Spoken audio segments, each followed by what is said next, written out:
कथा के छठे दिन रात्रि को, जिसको हम शिवरात्रि कहते हैं, उसमें अपने पंडाल में दरी बिछाकर पूरे दोनों बच्चों के साथ धर्मपत्नी ये सब पंडाल में हरि कीर्तन करते हुए, शिव कीर्तन करते हुए। भक्ति क्या होती है? एक भरोसा, एक दृढ़ता, एक विश्वास। और जितने लोग आस्था चैनल पर कथा सुन रहे हैं, जितने फेसबुक यूट्यूब पर कथा सुन रहे हैं, जितने इस पंडाल में बैठकर कथा सुन रहे हैं, 7 दिन की कथा में छठी जो रात्रि होती है उसको हम शिवरात्रि कहते हैं।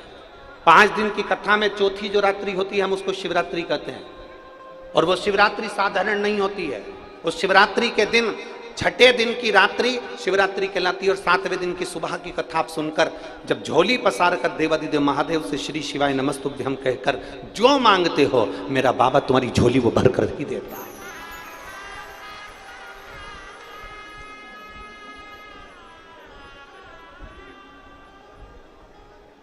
एक विश्वास के साथ शिव की भजन करो।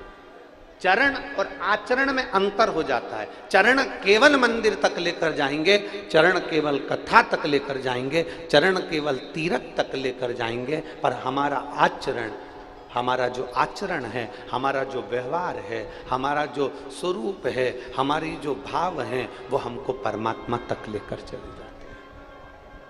वो हमें शिव तक लेकर, शंकर, हमारे आचरण हमको श्रेष्ठता की ओर लेकर जाए। चरण का काम केवल आपको मंजिल तक पहुंचाना है, पर आचरण का काम आपको श्रेष्ठ बनाने का काम करता है। आचरण हमें श्रेष्ठ बनाने का। हमारे बीच में बहन श्रीमती नवनीत जी राणा जी पधारी हैं, सांसद महोदय।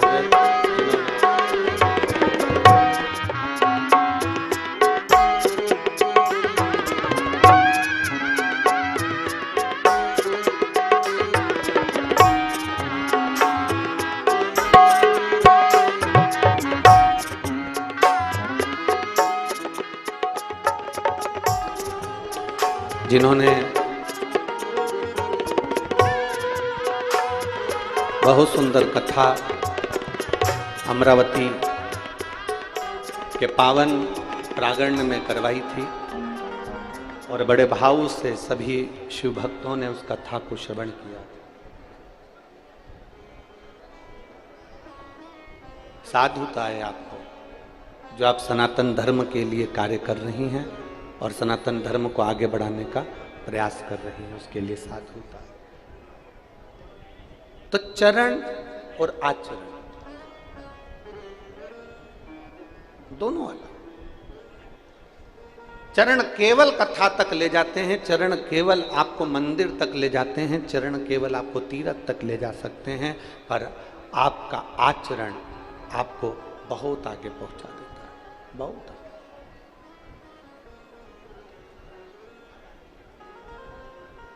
कुछ बदलो ना बदलो, शिव महापुराण की कथा कहती अपने व्यवहार को जरूर बदलें। जिसका व्यवहार बदल गया समझ लेना व्यवहार के अनुकूल ही हमारा व्यापार होता है, व्यवहार के अनुकूल ही हमारा स्वभाव के, व्यवहार के अनुकूल ही हमारा स्थान निश्चित करता है कि हम कहां बैठे। अपने व्यवहार को थोड़ा सा, कोई गलत सोच है, गलत विचार है, गलत दृष्टि है, उसको बदलिए। शंकर भगवान के नैन अश्रु से प्रकट हुआ अंधकासुर अपने व्यवहार को नहीं बदल पाया, जो शंकर जी के अश्रु से पैदा हुआ है। भगवान शंकर के नैन अश्रु से प्रकट होने वाला अंधकासुर अपने व्यवहार को नहीं बदल पाया।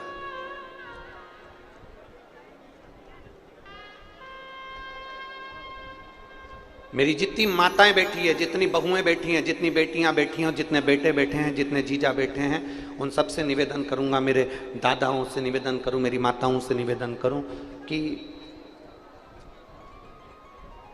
एक व्यवहार अपने घर में भी लेकर आओ। एक व्यवहार अपने घर के अंदर एक व्यवहार लेकर आओ। अपने परिवार वालों से कितना भी विवाद हो जाए, बेटी से, दामाद से, बेटे से, बहू से, माँ से, पिता से, देवर से, देवरानी से, जेठ से, जेठानी से, बुआ से, फूफा से, मामा से, मामी से, काका से, काकी से, कितना भी व्यवहार बेकार हो जाए, अड़ोसी से, पड़ोसी से, धड़ोसी से, रिश्तेदारों में, समाज में कितना भी तुम्हारा विवाद हो जाए, एक बात अपने अंदर उतार कर रखो इसको कि कितना भी किसी से व्यवहार हमारा, कितना भी किसी से विवाद हो जाए, कितना भी झगड़ा हो जाए, पर एक बात उतार कर रखना कि हम उनसे बोलना बंद नहीं करेंगे, भले कुछ भी हो जाए।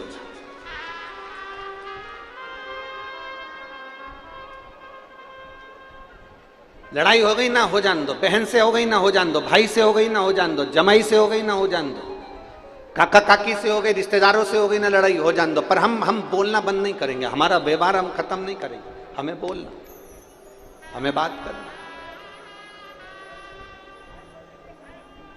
हम बोलना बंद ना करें।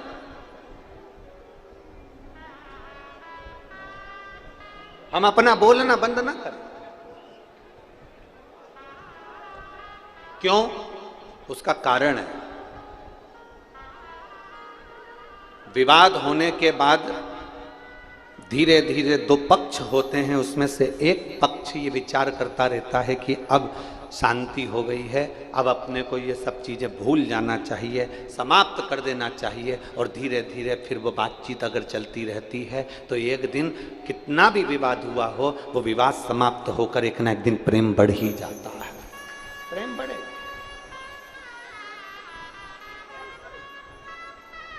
अपने व्यवहार में ये चीज लेकर आ जाइए, अपने स्वभाव में ये चीज लेकर आ जाइए, और अपने व्यवहार में ये चीज लेकर आओ कि अब मुझे कितना भी झगड़ा हो किसी से भी हो, पर मेरी बोलचाल बंद ना करो, बोलचाल नहीं बंद। मेरे देवादिदेव महादेव को देखिएगा, अंधकासुर उनका देखा जाए तो उनके अश्रु से प्रकट हुआ है, अंधकासुर देखा जाए तो उनका पुत्र है।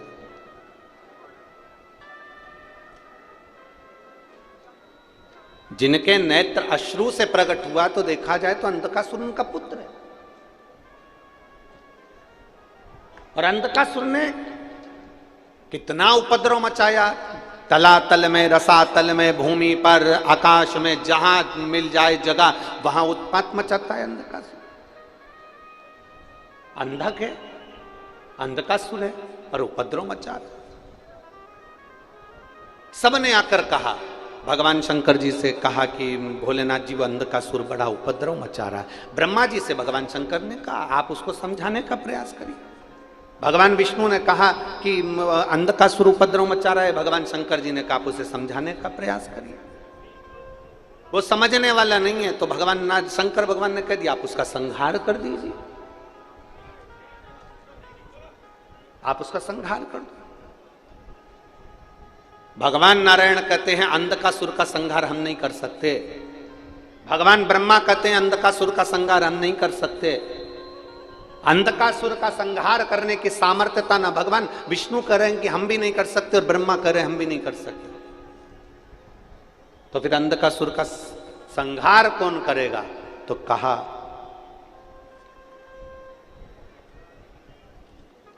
अंधकासुर का संहार करेगा कौन? फिर कहा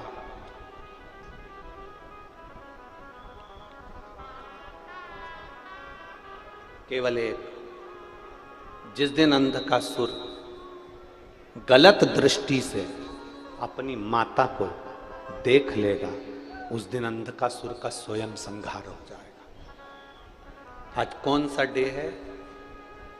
जम के बोलो जरा, मदर्स डे। आज मातृत्व दिवस है, मदर्स डे। अब जरा विचार करिएगा, भगवान ब्रह्मदेव से भगवान शंकर कर रहे हैं कि या तो आप समझा दो या संहार कर दो, नारायण से कर रहे हैं या तो आप समझा दो या संहार कर दो। ये मरने वाला ऐसा नहीं है। तो कहा मरेगा तो केवल एक कारण से मरेगा, जिस दिन अपनी माता को गलत दृष्टि से देखेगा बस उसी दिन इसके प्राण छूट जाएंगे।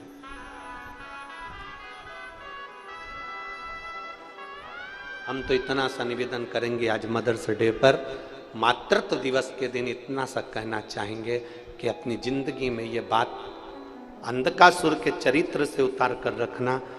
आज मदर्स डे के दिन, मातृत्व दिवस के दिन ये उतार कर रखना कि घर में जब तक माँ है तब तक ये समझना तुम्हारा घर स्वर्ग है।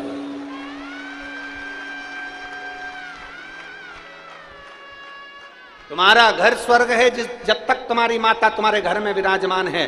तुम्हारी कितनी गलतियों को तुम्हारी माता माफ करती रहती है। जैसे पृथ्वी माता और घर की माता एक होती है। पृथ्वी माता पर मलमूत्र करते हो, गंदगी करते हो, तो भी पृथ्वी माता कभी तुमको अपशब्द नहीं कहती। वो हमेशा कहती है कि ये मेरी संतान है, ये मेरी औलाद है। और घर की एक माँ ऐसी होती है जिसको आप बड़े होते चले जाते हो तो ताने देते हो। बचपन में माता की छाती पर लात मारते हो, बचपन में माता के स्तन से दूध नोचते हो, पीते हो, बचपन में माता को अपशब्द भी कह देते हो। बड़े बड़े होते होते एक समय ऐसा आता है कि माताओं में गलती गलती नजर आने लगती है। अपनी पत्नी श्रेष्ठ दिखती है और माता गलत दिखना चालू हो जाती है। तब भी माता उस गलती को स्वीकार कर लेती है, सहन कर लेती है, बोलती नहीं। मेरा निवेदन केवल इतना है, जिस घर में माँ है, जिस घर में माता है, जिस घर में बुजुर्ग विराजमान है, वो घर घर नहीं बैकुंठ और कैलाश धाम है। बैकुंठ और कैलाश धाम है, वो कम नहीं है।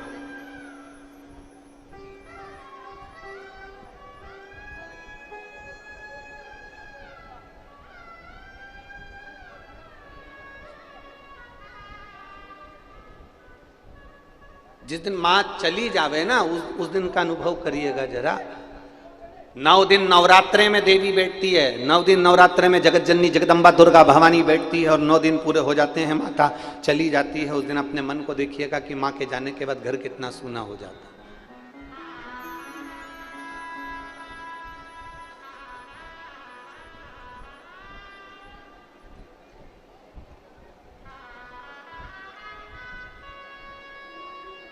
ओम प्रकाश जी, कोरोना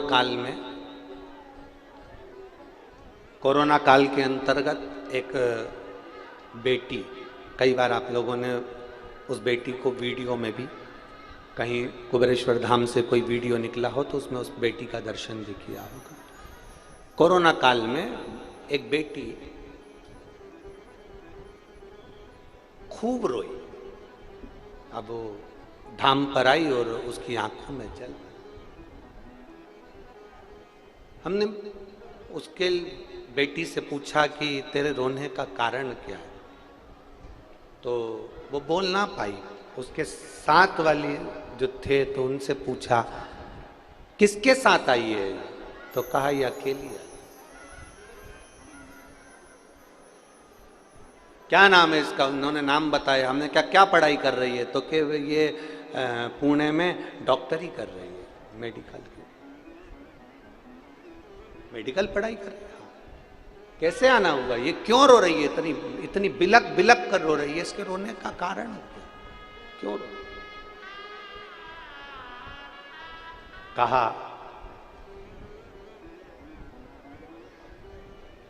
कोरोना के अंतर्गत इसके पिता भी हॉस्पिटल में, इसका भाई भी हॉस्पिटल में और इसकी माँ भी हॉस्पिटल में। 3 दिन के अंतराल में पहले पिता चले गया, फिर 3 दिन बाद माँ चली गई, फिर 3 दिन बाद भाई चले गया। अब कोई भी नहीं बचा, अकेले।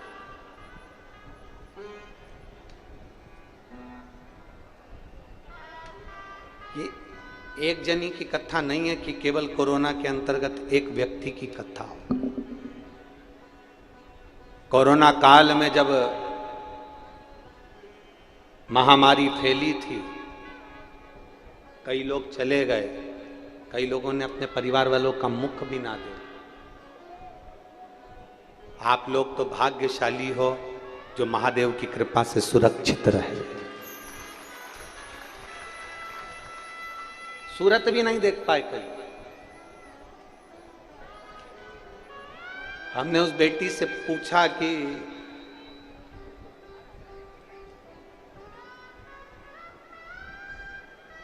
तेरे पिता चले गए, तेरा भाई चले गया, तेरी माता चली गई, तो फिर अब क्या रहा? तो बेटी कहती है अगर मेरी माँ रह जाती ना तो मुझे मेरा भाई और पिता दोनों का प्रेम मिलता रहता। उसके शब्द थे। केवल एक माता। अंधकासुर समझ नहीं पा रहा कि माता का सुख क्या होता है। उसने तो माता को गलत दृष्टि से देखा है, क्योंकि उसको सिखाने वालों ने कहा था तेरा जन्म नहीं हुआ है मां के गर्भ से, तेरा कोई पिता नहीं, तेरी कोई मां नहीं। सिखाने वालों ने अंधकासुर से कर रखा था। और मिलेंगे संसार में भड़काने वाले, मिलेंगे संसार में अपशब्द कहने वाले, मिलेंगे तुमको ज्ञान देने वाले। अभी आपको कथा में कहा था ज्ञान देने वालों की कमी नहीं है, ढेर पड़े हैं, पर सहयोग देने वाले ढेर सारे नहीं होंगे, ज्ञान देने वाले ढेर सारे मिलेंगे। कहने वाला के बहुत सारे ज्ञान देने वाले मिलेंगे। कोई कहेगा ऐसा मत करो, कोई कहेगा ऐसा करो, कोई कहेगा ऐसा करो, कोई कहेगा वे स्वयं शंकर जी के सामने की बात है। शंकर भगवान माता पार्वती के साथ नंदी पर बैठकर जा रहे थे। एक व्यक्ति पास में खड़ा हुआ था, उसने शंकर पार्वती को देखा तो देखते सी अपने मित्र को कहा जरा देखो देखो जरा इनको, एक नंदी पर दो दो चढ़ के जा रहे हैं। शंकर भगवान ने पार्वती से कहा पार्वती एक काम करता हूं, मैं नीचे उतर जाता हूं। पार्वती जी ने, शंकर जी नीचे उतर गए, पार्वती जी नंदी पर बैठकर चली। नंदी को पकड़कर शंकर जी जा रहे थे, दूसरा व्यक्ति मिल गया। उसने कहा देखो जरा इनको, जोरू का गुलाम है, पत्नी को नंदी पर बिठा रखा है और खुद पैदल चल रहा है। शंकर भगवान, पार्वती जी नीचे उतर गई, अब शंकर भगवान बैठ गए, पार्वती नंदी पकड़कर चली। थोड़े आगे चले तो एक व्यक्ति फिर मिल गया। देखो कैसा व्यक्ति है, पति है इसका, पत्नी को पैदल चला रहा है और खुद नंदी पर बैठकर जा रहा है। अब दोनों नीचे उतर गए, नंदी को लेकर चल दिए। फिर थोड़ी दूर पर कोई मिला, उसने कहा देखो गजब, साथ में नंदी चल रहा है और इन मूर्खों को कौन समझाए कि पैदल क्यों चल रहा है, बैठ के चलो ना।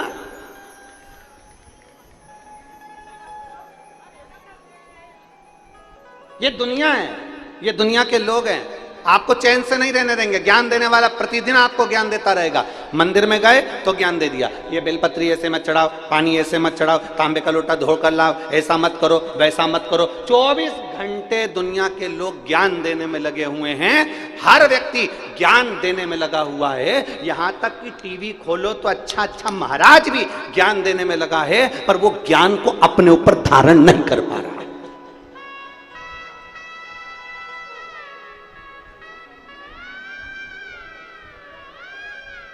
वो ज्ञान अपने ऊपर धारण नहीं कर पा रहा। हमने पहले कथा में कहा था, शायद आप लोगों के स्मरण में होगा, परतवाड़ा वालों के स्मरण में होगा, हमने कहा था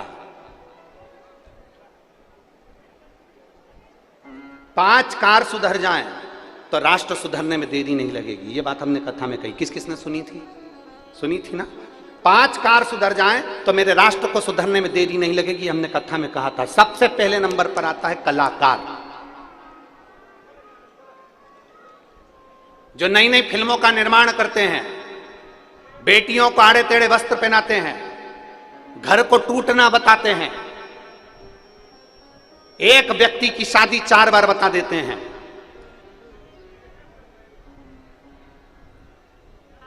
हमारे सनातन धर्म की बेटियों को दूसरे धर्म के बेटों से विवाह करना बता देते हैं।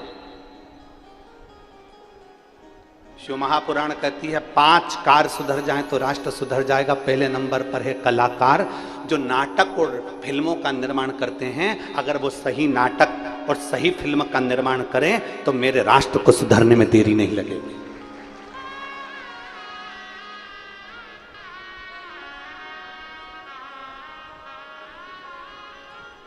दूसरे धर्म की बेटी, हमारे सनातन धर्म की बेटियों को दूसरे धर्म में विवाह करता बता देते, स्नेह करता दिखा देते, प्रेम करता दिखा देते। कभी सनातन धर्म छोड़कर दूसरे धर्म की बेटी को भी तो दिखाओ कि हमारे धर्म के बेटे से विवाह करे। अभी वो भी तो सिद्ध करो। 5 कार सुधरना जरूरी है, मेरा राष्ट्र सुधर जाएगा। पहले नंबर पर है कलाकार, दूसरे नंबर पर है नीतिकार। राष्ट्र के राजनेता जितनी बात करते हैं उतनी बात पर अमल रहें तो राजनेता सुधर जाएं तो राष्ट्र को सुधरने में देरी नहीं लगेगी। पहले नंबर पर है कलाकार, दूसरे नंबर पर है, जम के बोलो जरा, नीतिकार, तीसरे नंबर पर है पत्रकार। राष्ट्र के जितने पत्रकार अपनी कलम से सत्यता को लिखना चालू कर दे तो मेरा शंकर तो सत्यम शिवम और सुंदरम है।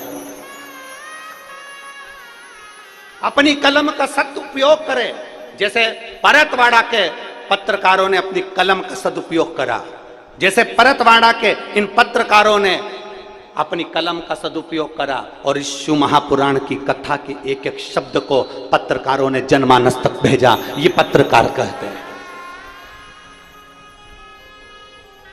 परतवाड़ा के एक एक पत्रकार ने, चाहे वो कोई नाश्ता करा रहा है उसका वर्णन किया अपनी अखबारों में, अपनी न्यूज में, अपनी सोशल मीडिया में। कोई पानी पिला रहा है, पत्रकारों ने, परतवाड़ा के पत्रकारों ने उसका वर्णन किया कि देखो लोगों ने पानी पिलाया। परतवाड़ा के पत्रकारों ने, मीडिया वालों ने ये दिखाया कि हमारा परतवाड़ा, हमारा क्षेत्र, हमारा विदर्भ कोई साधारण नहीं है, यहाँ की रुक्मणी कोई साधारण नहीं थी।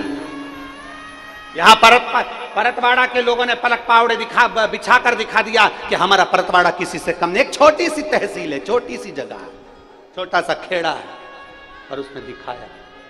और इसमें सबसे ज्यादा प्रधानता रही पत्रकारों की और सोशल मीडिया। पहले नंबर पर जम के बोलो कलाकार, दूसरे नंबर पर नीतिकार, तीसरे नंबर पर पत्रकार, चौथे नंबर पर सलाहकार। अगर आपके सलाहकार अच्छे हैं तो राष्ट्र सुधरने में देरी नहीं लगेगी, पर आपको सलाह देने वाले ऐसे मिलते हैं कि आपकी जिंदगी को नरक बना देते हैं। आपको सलाह देने वाले, क्यों सुनती है अपनी माता का? एक माँ अपनी बेटी को सलाह देती है तो उससे जितना बने उतना काम करा कर, अपने कमरे में अपनी औलाद को ले जाकर सो जाया कर। देवरानी है ना घर में, जेठानी है ना घर में, वो करेगी, तू काय को करती है? तुझे आगे आगे करने की जरूरत ही नहीं है। क्या सास सब तेरे को दे जाएगी? एक माँ अपनी बेटी को सलाह दे रही है। माँ को बेटी को सलाह देना चाहिए, बेटा अगर ये शरीर पलंग पर पड़ा रहा, एक मशीन अगर पड़ी रहती है तो वो जाम हो जाती है, एक अलमारी पड़ी रहती है तो वो जाम हो जाती है, एक खेत में काम करने वाला एक औजार पड़ा रहता है तो वो खराब हो जाता है। तो ये शरीर अगर टीवी के सामने केवल पड़ा रहेगा, पलंग पर पड़ा रहेगा, तो ये शरीर भी खराब हो जाएगा। ये घुटने, ये नेत्र, ये जिह्वा, ये कान, ये सब बेकार हो जाएंगे। इसलिए बेटा काम करो, घर में हो ना जितनी देर उतनी देर कार्य करा करो। सलाह देने वाले अच्छी सलाह दें। लड़के का मन कर रहा है मैं इंजीनियरिंग करूंगा और सलाह देने वाले कर रहे हैं नहीं एक काम करो, तुम्हें इंजीनियरिंग करने की जरूरत नहीं, तुम तो एक काम करो, ऐसा करो। सलाह देने वाले तो इतने विचित्र होते हैं कि शादी में भी सलाह देते रहते हैं, और शादी तो शादी, मरने में भी सलाह देने पहुंच जाते हैं। एक व्यक्ति मर गया, उसके यहाँ सलाह देने वाला एक साइकिल से पहुंच गया। हमने सुना है भाव निकल गए, हमने सुना है भाव निकल गए।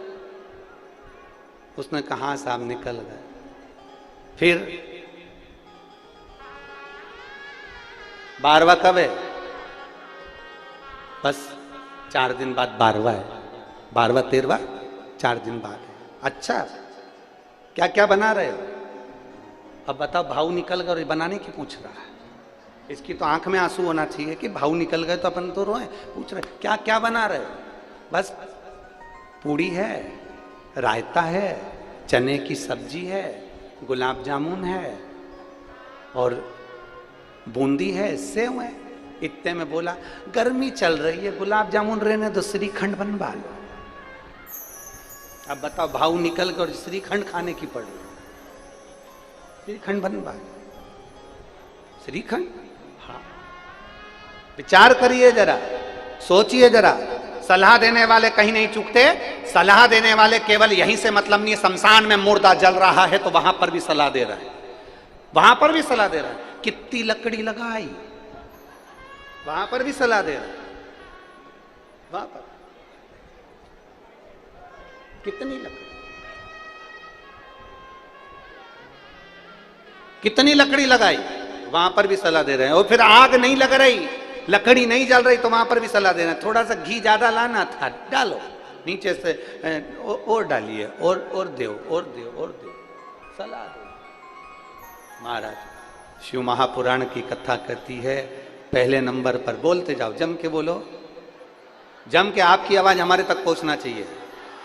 कलाकार दूसरे, नीतिकार तीसरे, पत्रकार चौथे, सलाहकार। सलाह देने वाले अगर सही होंगे तो हमारी जिंदगी भी सही होगी और राष्ट्र भी सही चलेगा। राष्ट्र भी सही। सलाह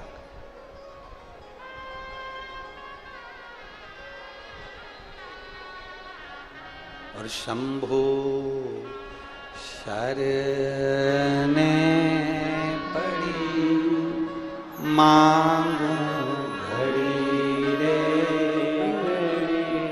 दुख कार दया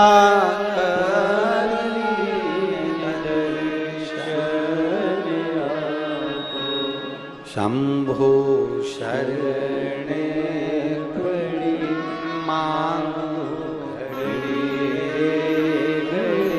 दुख तारो दया करी दर्शन। शिव महापुराण की कथा कह रहे। पांच कार में सबसे आखिरी का कार है और वो कथाकार है। सबसे आखिरी का कार है, जम के बोलो कौन? कथाकार। आज के जमाने के जितने कथाकार हैं, जितने ज्ञान देने वाले हैं, उनसे निवेदन केवल इतना है कि आज के जमाने के कथाकार जितना बोलते हैं उतना अपने पर भी अमल करें तो मेरे राष्ट्र को सुधरने में देरी नहीं लगेगी।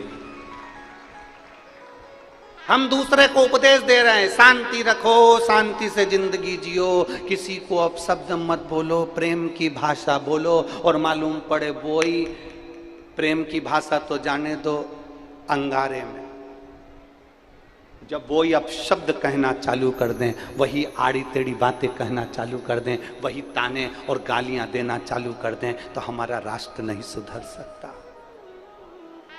5 कार में सबसे आखिरी का कार है कथाकार। इसको भी सुधरना जरूर है। व्यासपीठ मिली है भजन करने के लिए, व्यासपीठ मिली है हरि का नाम शिव नाम लेने के लिए, व्यासपीठ किसी की निंदा करने के लिए नहीं मिली। प्रेम की भाषा, आनंद की भाषा। और मेरे भोले तेरा सहारा है, मेरे भोले तेरा सहारा है, मेरी नैया का तू किनारा है, मेरी नैया का तू किनारा। मेरे बाबा तुझे पुकारा है, मेरे बाबा तुझे पुकारा है, मेरी नैया का तू किनारा है, मेरी नैया का तू किनारा। कुछ हमको सुधरना, थोड़ा सा सुधरने का भाव अपने भीतर लाना।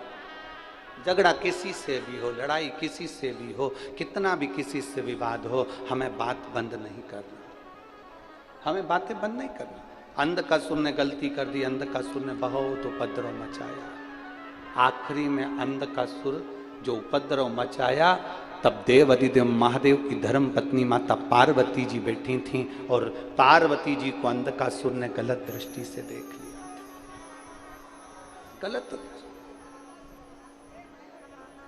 गलत दृष्टि से जब माता पार्वती को देखा तो क्रोध आ गया शंकर भगवान को। उन्होंने काल भैरव को प्रकट कर दिया। भैरव ने जाकर अंधकासुर का संहार कर दिया। बेटा तो अंधकासुर मर गए, प्राण छूट गए। थोड़ा ध्यान देना कथा पर। 5 रुपए के बिस्कुट के पैकेट के पीछे करोड़ों की दौलत मत छोड़ देना।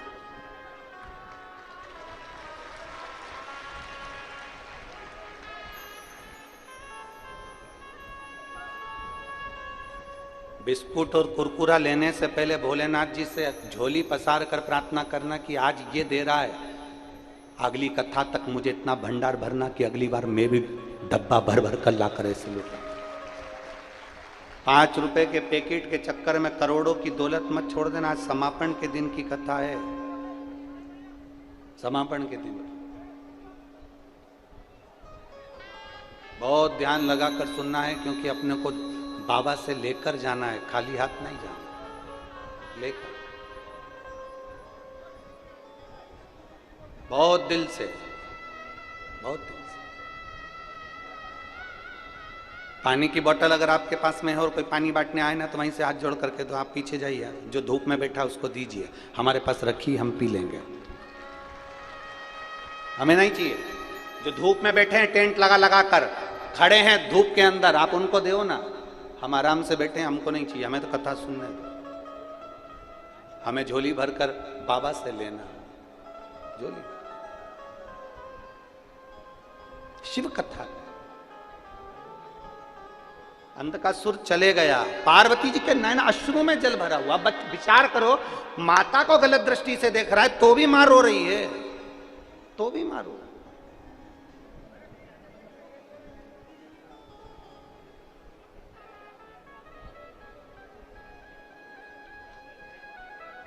तो भी माता के नयन में जल है।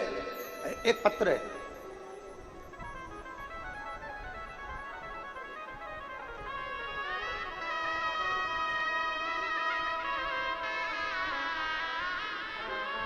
मेरा नाम प्रतिभा सतीश सूर्यवंशी है, गांव नांदेड़,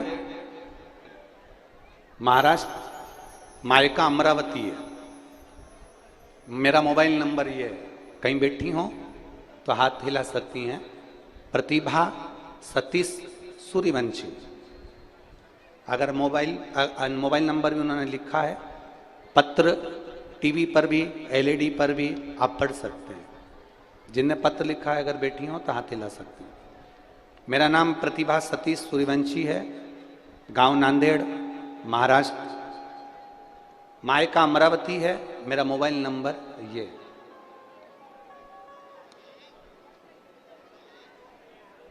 मेरी शादी को 12 साल हो चुके थे, लेकिन मुझे संतान का सुख नहीं था।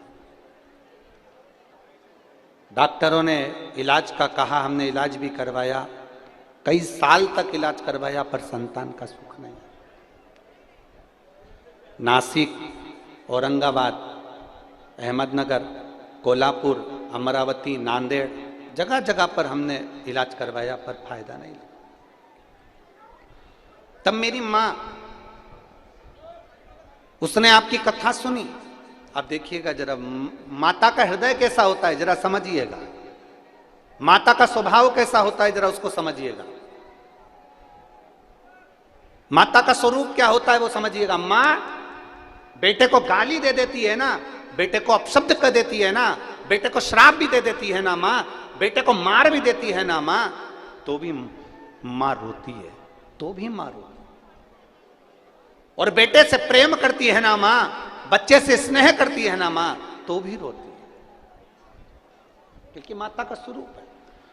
मेरी माता ने मुझसे कहा, अब तू डॉक्टर को दिखाना बंद कर और पशुपतिनाथ का व्रत करना प्रारंभ कर। मैंने कथा में सुना है, सफेद आंकड़े की जड़ को कमर पर अगर बांधा जाता है लाल धागे में, देवादिदेव महादेव का, तुमरुकेश्वर महादेव का नाम लेकर, तो संतान होती है। और बाबा की ऐसी कृपा हुई गुरुदेव, मैं बाबा को नमन करने के लिए आई हूं। हम लोग, मेरे पति भी अच्छी पोस्ट पर, हम भी अच्छी पोस्ट पर, हम क्या वर्णन करें। हमें ये सत्संग में, कथा में रुचि नहीं, पर हमने प्रयोग कर कर देखा, और 13 जुलाई 2023 को मेरे घर में पुत्र रत्न की प्राप्ति हुई है। मैं बाबा को नमन करता हूं, ये शिव तत्व है। योग हरदानी। ना यहाँ पर कोई बेल है, ना यहाँ पर कोई भभूति है, ना यहाँ पर कोई आडंबर है, ना यहाँ पर कोई दिखावा है। यहाँ तो बस केवल एक ही बात चलती है, सारी समस्या का हल।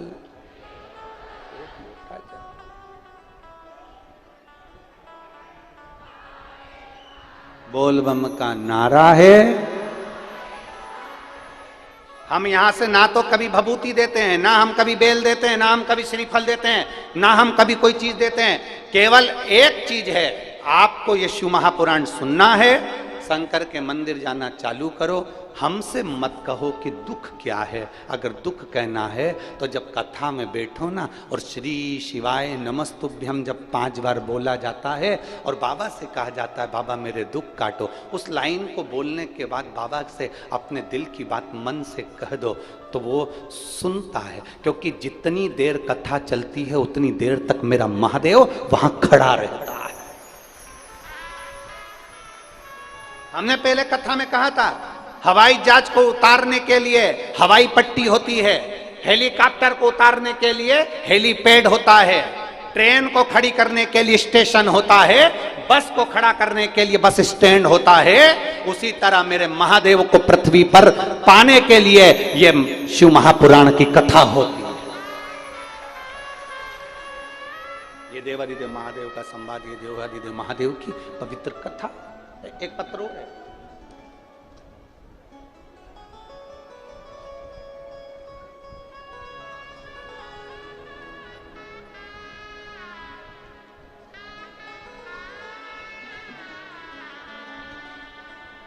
सो मनीषा नंदलाल कहार, आकोट जिला अकोला की रहने वाली हूं। कहीं बैठी हो तो हाथ हिला सकती हैं, अगर कहीं बैठी हो तो हाथ हिला सकती हैं।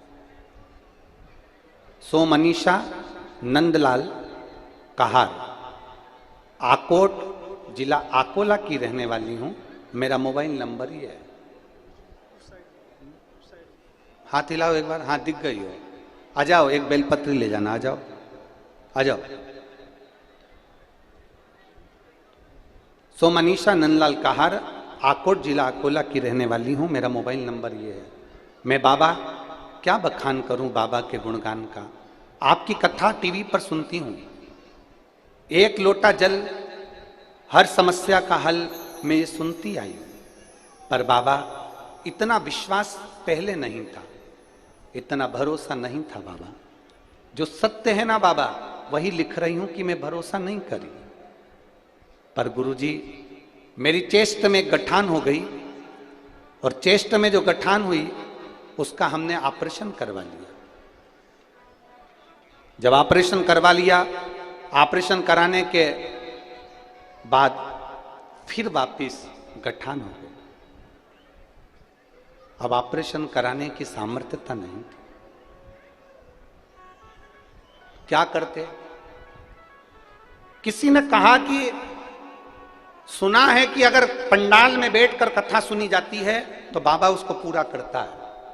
गुरुदेव डॉक्टर कह रहे हैं कि तुम्हें चेस्ट में वापिस गठान हो गई है और उसका ऑपरेशन जरूरी है। और ये गठान कोई साधारण सी नहीं है गुरुजी, जिसको साधारण समझा जाए। अब करूं तो करूं क्या? अमरावती में आपकी कथा चल रही थी, और अमरावती में कथा चल रही थी, जैसे आज जायसवाल जी कथा करा रहे हैं वैसे श्री रवि जी राणा और नवनी जी राणा कथा कराए। हम उस कथा में पूरे टाइम तो नहीं, पर कुछ समय के लिए हम पहुंचे, और बाबा से हमने आखिरी दिन के एक दिन पहले, जिसको आप शिवरात्रि कहते हो, हमने बाबा से विनती करी उस जगह पर बैठकर कथा के पंडाल में, और वहां की मिट्टी को उठाकर चेस्ट में लगा लिया। जब तक कथा चलती रही तब तक वो मिट्टी में अपने चेस्ट पर लगाती रही। गुरुदेव मैं बाबा का क्या गुणगान करूं। हम दूसरी बार जब डॉक्टर को दिखाने के लिए गए तो डॉक्टर ने रिपोर्ट देखकर कहा कि आपकी गठान गल चुकी है, अब गठान चेस्ट में नहीं है। शिव तत्व है। एक लोटा जल, एक बेलपत्र और उसका गुणगान खाली नहीं जाता। सो मनीषा नंदलाल कहार, आकोल, जिला अकोला की रहने वाली, मेरा मोबाइल नंबर ही है।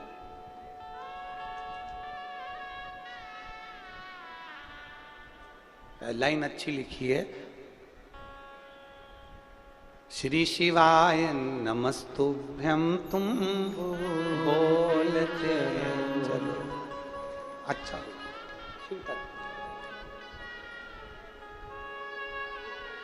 एक भजन की सिद्धता प्राप्त करिए। आपको मांगने के लिए कहीं जाने की जरूरत नहीं है।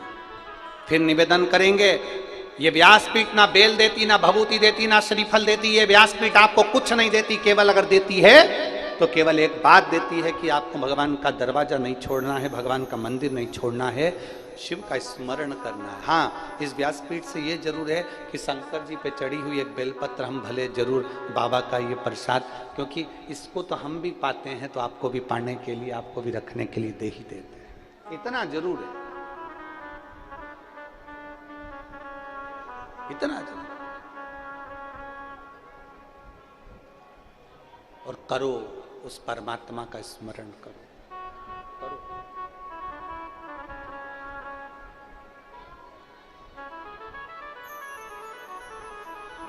आज कथा विराम हो जाएगी और कथा विराम होने के बाद में 16 तारीख से छत्तीसगढ़ प्रारंभ हो जाएगी, कुरूद में। कुरूद विदर्भ क्षेत्र में ये दूसरी कथा है। पहली श्री रवि जी राणा जी, श्रीमती नवनीत जी राणा जी कराए, श्री हनुमान जी ने कराई, और दूसरी है श्री ओम प्रकाश जी, श्री प्रकाश जी जायसवाल जी ने, और परतवाड़ा के सभी शिव भक्तों ने कराई। अजब।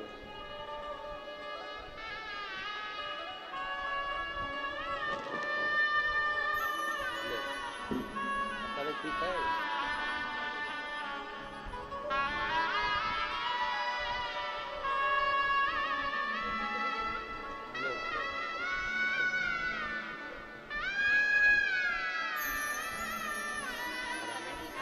ठीक है।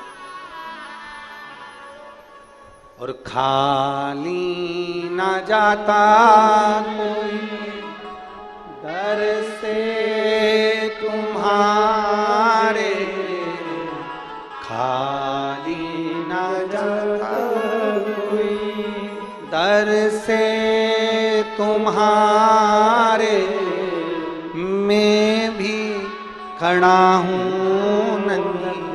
बारे पसारे, अपने हृदय से लगा लो, लगा लो, गिरा जा रहा हूँ, उठा लो, उठा लो, बोले अपने डर से अब तो ना टालो, गिरी जा रही हूँ, उठा लो। अब दिल से प्रार्थना कर,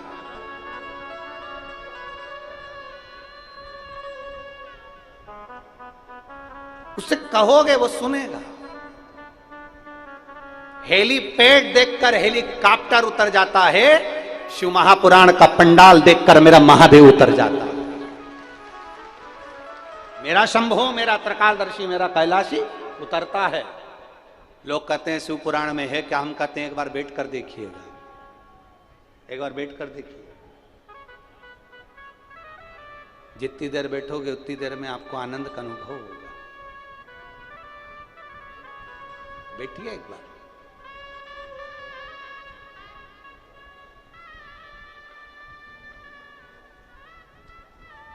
भगवान शंकर जी के सम्मुख में पार्वती जी आंसू ढाल रही है, रो रही है।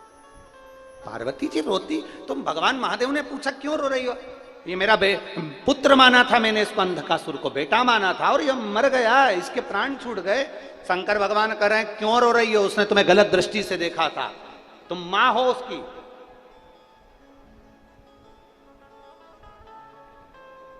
कभी कभी जरूरी नहीं है कि जवाब आप दो, जरूरी नहीं कि जवाब आप दो। कभी कभी धैर्य रखो। हमने पहले कहा है श्रद्धा, हमने पहले वर्णन करा था, हमने उसका कहा था थोड़ी सब्र रखो, थोड़ा इंतजार करिए। जरूरी नहीं हर चीज का जवाब आप दोगे, जरूरी नहीं हर बात का जवाब आपको देना है, नहीं, समय का इंतजार करिए।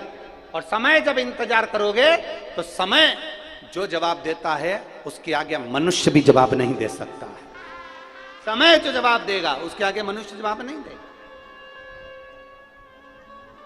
इसने मेरा बुरा करा, मैं इसका बुरा कर दूं, इसने मेरे लिए अपशब्द कहा, मैं इसको अपशब्द कह दूं, इसने मेरे लिए ऐसा बोला, मैं ऐसा कर दूं। ना ना ना, थोड़ा रखो, रुको, समय आएगा। जब समय आएगा तो वो खुद जवाब देगा, अपने को जवाब देने की जरूरत नहीं। पार्वती, तुम्हारे इस अंधकासुर ने जिसको तुम पुत्र मान रही हो, इस अंधकासुर ने जिसको तुम आप बेटा मान रही हो, इस अंधकासुर ने तुम्हें गलत दृष्टि दी है, गलत विचार रखा तुम्हारे प्रति, गलत दृष्टि दी। और कल कथा में कहा था माता के मंदिर में चुंदड़ी चढ़ाने से ज्यादा पुण्य मिलता है किसी नारी की आबरू को बचा लेना, किसी नारी को अपशब्द कोई कह रहा है तो उसको बचा लेना। और कल कथा में कहा था यमराज सारे दंड देता है, यमराज सबके सारे के सारे पाप का भुगतान यमराज भुगताता है। पर कल शिव महापुराण में कहा था महादेव दो पाप का भुगतान जरूर भुगताते हैं इस पृथ्वी पर। पहला, गर्भवती नारी को अगर गाली दी गई है, गर्भवती नारी को अगर अपशब्द कहा गया है, उसका भुगतान देवाधिदेव महादेव भुगताते हैं। और दूसरा, रजोधर्म वाली नारी, रजस्वला नारी को अपशब्द कहा गया है तो उसका भुगतान महादेव भुगताते हैं।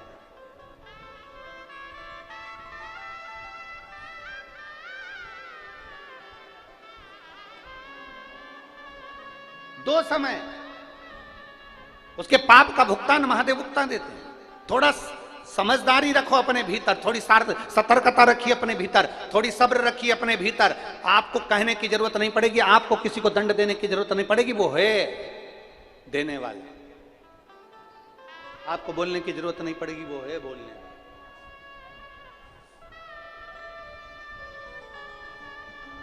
कथा आती है,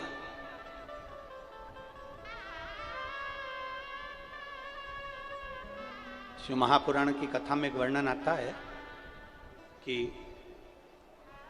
भगवान देवताओं ने मिलकर असुरों के साथ में मिलकर मंथन किया।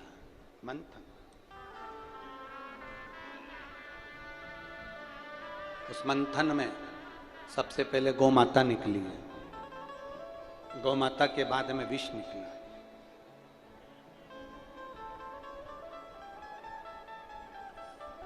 अब गौ माता भी निकली और विष भी निकला, फिर अमृत निकला। मंथन में बहुत कुछ निकला। फिर मंथन में अमृत भी निकला तो मंथन में लक्ष्मी भी निकली है, मंथन में रतन भी निकले हैं, मंथन में माणिक मोती भी निकले हैं, मंथन में औषधि भी निकली है और मंथन में हाथी भी निकला। ऐरावत हाथी भी निकला मंथन में। समुद्र मंथन को जब करा गया तो ऐरावत हाथी निकला। हाथी को देखकर भी समझ जाना कि वो ऐरावत हाथी जो मंथन में निकला वो क्यों निकला। मंथन में हाथी निकलने की क्या जरूरत थी, मंथन में ऐरावत हाथी की क्या जरूरत पड़ गई, मंथन में ऐरावत हाथी क्यों निकला।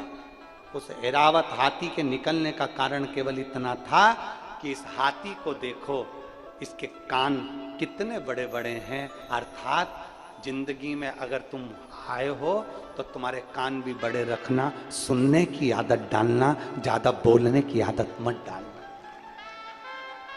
कान बड़े।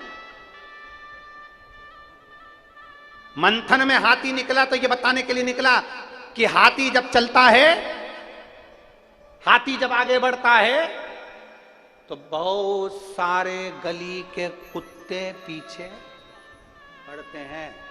पर हाथी से हमको ये सीखना है कि हाथी पीछे पलट कर नहीं देखता कि कौन कुत्ता हमारे को भौंक रहा है। आ जाओ, आ जाओ।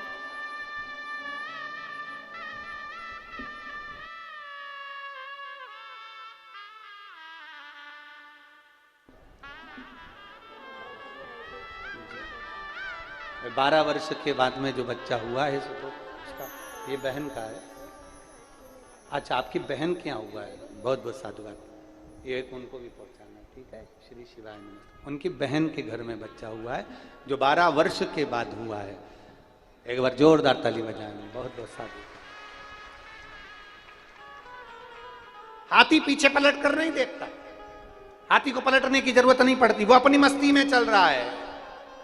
ऐरावत हाथी मंथन में इसलिए निकला कि सारे देवताओं को, रसूरों को भी ज्ञान उत्पन्न कराया जाए, ज्ञान प्रदान किया जाए कि देखो जिंदगी में आगे बढ़ना है तो हाथी जैसी अलमस्ती लेकर चलते जाना। चिल्लाने वाले चिल्लाते रहेंगे, भौंकने वाले भौंकते रहेंगे और बोलने वाले बोलते रहेंगे, तुम अलमस्त होकर आगे बढ़ते जाना। यह हाथी की एक श्रेष्ठता, इसलिए मंथन में ऐरावत हाथी निकला है।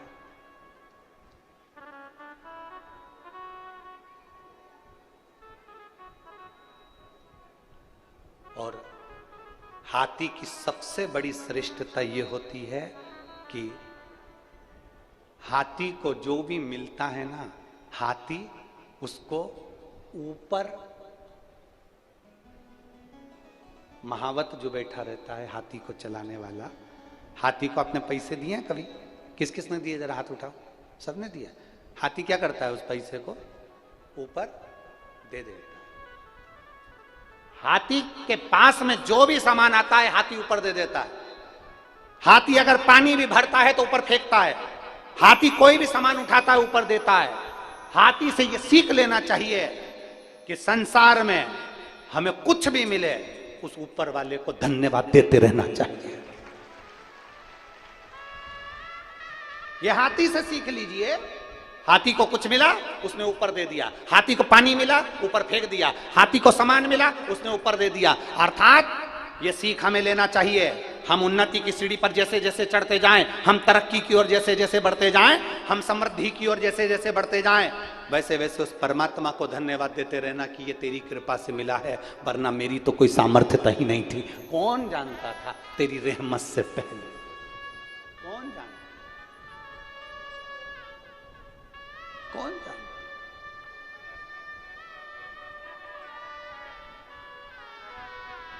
और मैंने तेरे ही भरोसे बाबा, तेरे ही भरोसे हवा बिच उड़ती जावांगी बाबा, डोर हंतो छड़ी कटी जावांगी बाबा, मैं तेरी पतंग शंभू, मैं तेरी हवा बिच उड़ती जावांगी बाबा, डोर हथो छड़ी कटी जावांगी। उसको धन्यवाद देते रहो हर पल, हर घड़ी, हर क्षण उसको साधुवाद दीजिए, ये तेरी कृपा से हुआ है। आज अगर ओम प्रकाश जी कथा करा रहे हैं, प्रकाश जी कथा करा रहे हैं, अगर ये सारा परिवार बैठा हुआ है, जायसवाल परिवार बैठा हुआ है, साथ में पूरे परतवाड़ा के लोग बैठे हुए हैं, आसपास के क्षेत्र के लोग आए हुए हैं, भक्त लोग, वो सुन रहे हैं कथा, आप अगर शिव महापुराण की कथा तक पहुंच गए तो बाबा को धन्यवाद देना, ये तेरी कृपा से हम यहाँ पहुंचे हैं और तूने हमें यहाँ बुलाया है। हमारी सामर्थ्यता नहीं है, हमारी क्या सामर्थ्यता?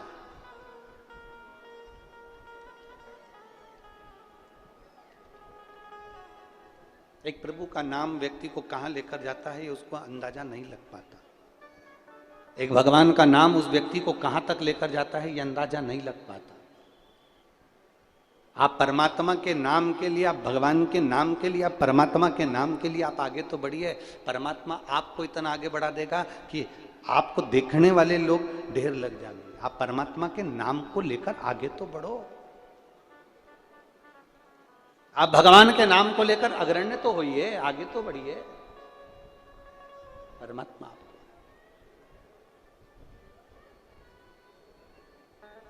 और बढ़ो, और बढ़ने से पहले इतना विचार करना कि हमारे सनातन धर्म को चोट ना पहुंचे। चौथे चरण की वोटिंग होने वाली है। पूरा भारत, पूरा विश्व इस कथा को सुन रहा है। चौथे चरण की वोटिंग होने वाली है और मेरा निवेदन है एक एक सनातनियों से, अगर आप मेरे राम से स्नेह करते हो, मेरे कृष्ण से स्नेह करते हो और शंकर से स्नेह करते हो तो वोट डालने जरूर जाना। जाओ वोटिंग करने के लिए, अपने सनातन धर्म की रक्षा के लिए, अपने राष्ट्र की रक्षा के लिए,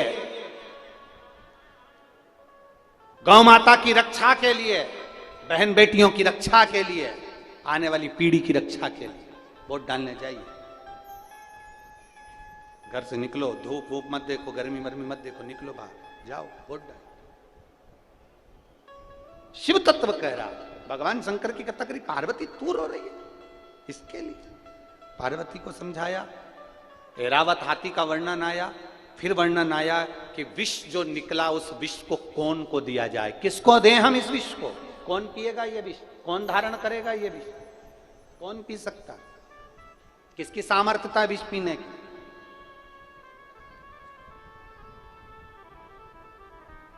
अब बताओ, पति ज्यादा विष पीता है कि पत्नी ज्यादा विष पीती है? बहुत भारी प्रश्न है, पर मुझे उम्मीद है रुक्मणी जी के गांव के हो तुम सब, इसलिए मुझे विश्वास है कि निर्णय सही दे सकते हो। सबसे ज्यादा विष कौन पीता है? संतान नहीं हो रही, 8 साल हो गए, 9 साल हो गए, कोई अपने लड़के से नहीं कहता कि संतान नहीं हो रही। जो भी ताना देते हैं तो वो स्त्री को ताना दिया जाता है, गाली दी जाती है तो स्त्री को दी जाती है।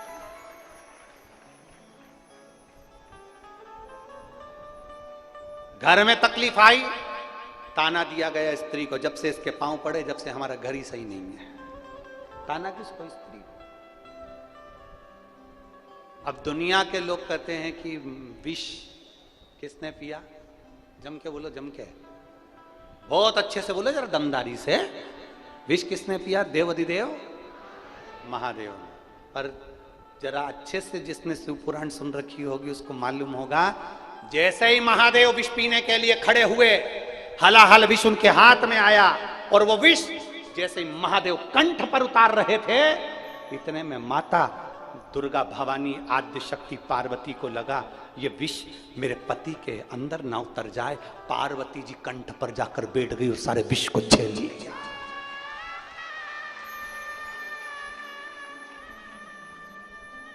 विष झेला माता पार्वती। विष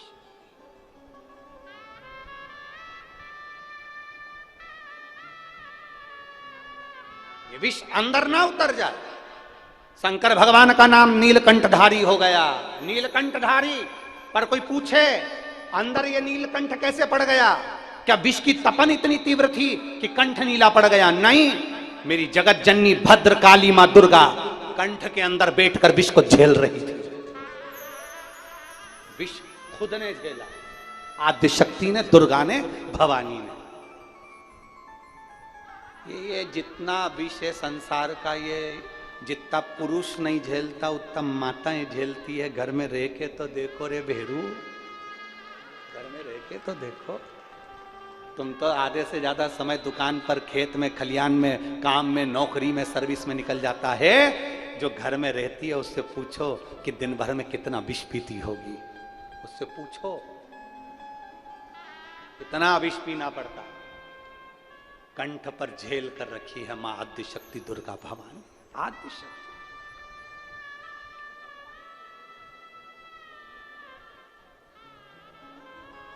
मां दुर्गा भवानी कंठ पर विष को झेल कर रखी है।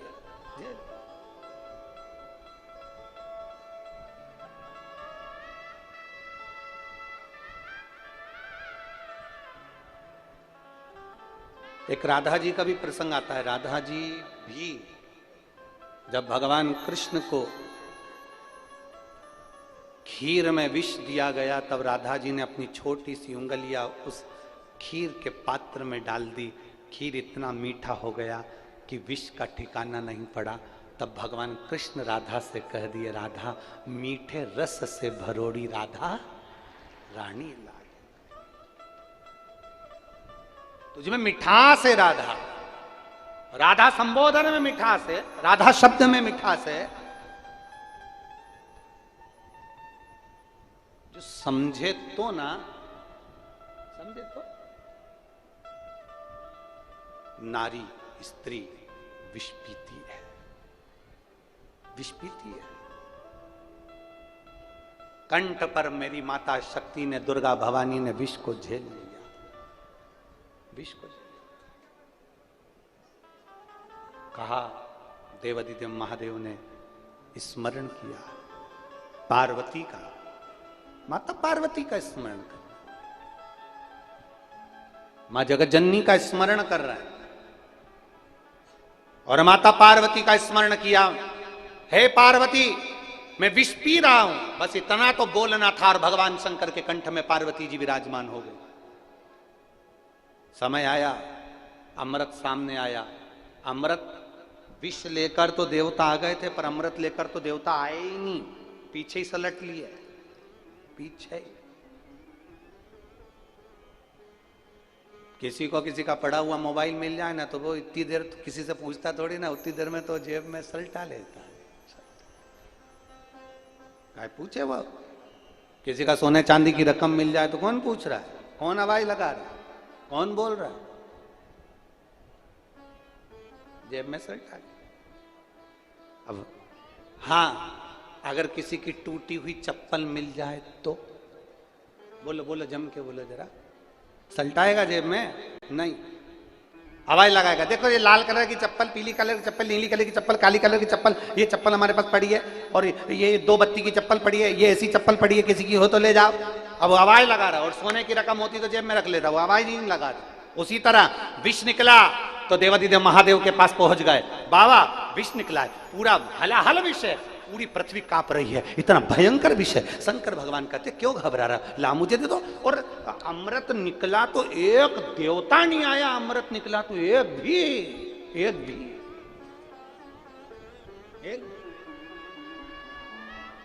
अपने भीतर ये अहंकार मत लाओ कभी जिंदगी में। कथा मैंने कराई, अपने भीतर ये अहंकार मत लाना कि मैंने ये सा करा, अपने भीतर ये अहंकार मत लाना कि मैंने ये करा। नहीं, अगर शिव महापुराण की कथा हुई है तो जितना हक श्री ओम प्रकाश जी जायसवाल जी का है, जितना हक प्रकाश जी जायसवाल जी का है, जितना हक अध्यक्ष महोदय जो श्रीमती नवनीत जी राणा जी का है, जितना हक, जितना आप लोगों ने सेवा करी, उतना हक एक झाड़ू लगाने वाले का भी है, एक सेवा करने वाले का भी है, एक भोजन बनाने वाले का भी है, एक सेवाकारी करने वाले का भी है।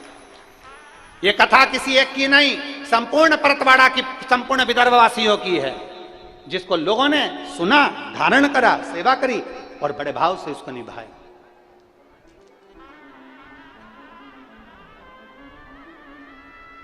और मेरे बाबा दया करना,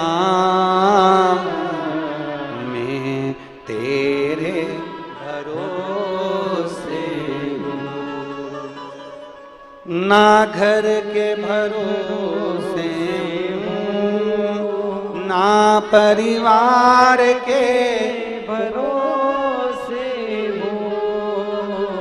मेरे बाबा दया करना, मैं तेरे भरोसे हूँ। हम तो बाबा के भरोसे चलते हैं, हम तो बाबा के भरोसे चलते हैं, हम तो बाबा के भरोसे चलते हैं, हम तो बाबा के भरोसे चलते हैं। ये दुनिया वाले चलते हैं, ये दुनिया वाले दुनिया वाले चलते, हम तो बाबा के भरोसे चलते, हम तो बाबा के भरोसे चलते।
बाबा ने हमको चलना सिखाया, बाबा ने हमको चलना सिखाया, बाबा ने हमको चलना सिखाया, बाबा ने हमको चलना सिखाया, सब भक्तों से मिलना सिखाया, सब भक्तों से मिलना सिखाया। हम तो सीना तान के चलते हैं, हम तो सीना तान के चलते हैं, हम तो बाबा के भरोसे चलते हैं, हम तो बाबा के भरोसे चलते हैं। ये दुनिया वाले चलते हैं, ये दुनिया वाले जलते हैं, ये दुनिया वाले जलते हैं, ये दुनिया वाले जलते हैं। हम तो बाबा के भरोसे चलते हैं, हम तो बाबा के भरोसे चलते हैं।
बाबा हमारा साथी कहाए, बाबा हमारा साथ कहाए, बाबा हमारा साथी कहाए, बाबा हमारा साथ कहाए, बन के हमारा नाती कहाए, बन के हमारा नाथ कहाए।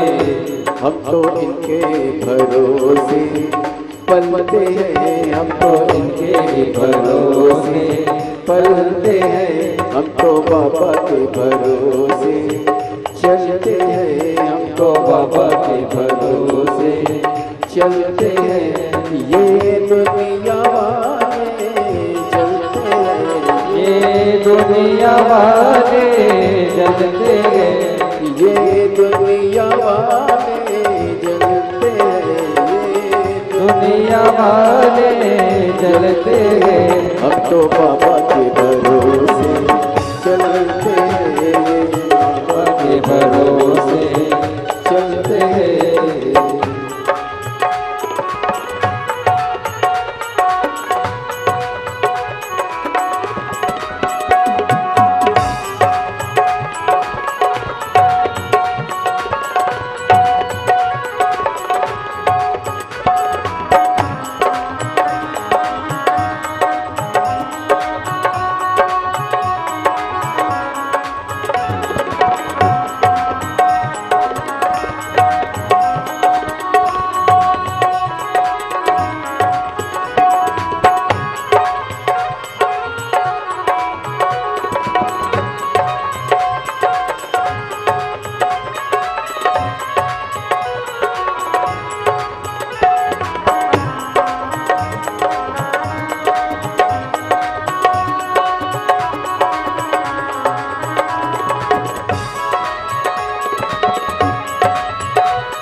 जय हो।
दुनिया वाले क्या पहचाने, दुनिया वाले क्या पहचाने, बाबा हमारे दिल की जाने, बाबा हमारे दिल की जाने।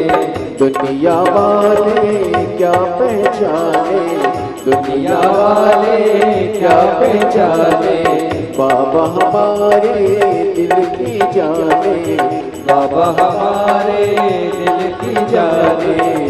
इनके नाम से संकट टलते हैं, इनके नाम से संकट टलते हैं। हम तो बाबा के भरोसे चलते हैं, हम तो बाबा के भरोसे चलते हैं। ये दुनिया वाले चलते हैं, ये दुनिया वाले चलते हैं, ये दुनिया वाले जलते हैं, ये दुनिया दुनिया वाले जलते हैं, हम तो बाबा चलते हैं, हम तो बाबा के भरोसे चलते हैं, हम तो बाबा के